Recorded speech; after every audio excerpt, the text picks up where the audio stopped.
श्री स्वामी समर्थ. माझ्या चॅनलवरती तुमचं खूप खूप मनापासून स्वागत आहे. तर आज आपण श्री स्वामी समर्थाची सेवा बघणार आहोत. तर ती सेवा कुठली आहे? गर्भवती महिलांसाठी ही सेवा आहे. ज्या महिलांना शिजर होण्याची शक्यता असेल किंवा बाळांचे ठोके कमी झाले असेल, त्यांना पोटाचा त्रास होत असेल किंवा 7व्या महिनी बाळ होण्याची शक्यता असेल किंवा त्या बाळाची हालचाल कमी वाटत असेल आणि वाढ कमी होत असेल, तर ही सेवा तुम्ही करून बघा, तुम्हाला नक्की फायदा होईल. तर गर्भवती महिलांनी रोज नवनाथ ग्रंथातील 22वा अध्याय, 34वा अध्याय, 35वा अध्याय, 36वा अध्याय आणि 37वा अध्याय या अध्यायाचे वाचन रोज करावे. हे सर्व अध्याय पोटावरती उजवा हात ठेवून करावी आहे.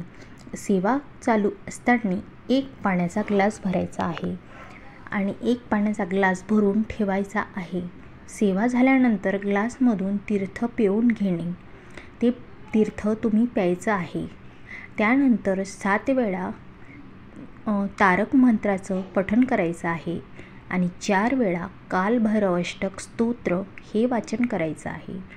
3 वेळा हनुमान चालीसा वाचायची आहे आणि 1 वेळा मारुती स्तोत्र वाचायचं आहे आणि नवनाथ ग्रंथातील 5वा अध्याय वाचायचा आहे.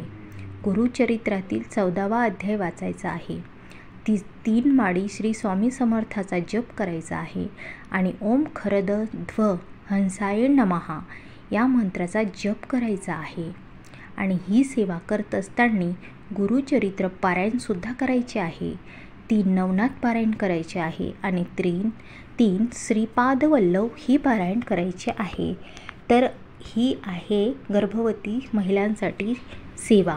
तर ही स्वामी समर्थांची सेवा आहे, केंद्रातली ही सेवा आहे. तुम्ही ही सेवा नक्की करून बघा आणि तुम्हाला याचा फायदा नक्की होईल, अनुभवसुद्धा येईल. श्री स्वामी समर्थ लिहायला विसरू नका. व्हिडिओ आवडला असेल लाईक, शेअर, सबस्क्राईब नक्की करा आणि कमेंट बॉक्समध्ये श्री स्वामी समर्थ लिहायला विसरू नका. श्री स्वामी समर्थ. जय जय स्वामी समर्थ.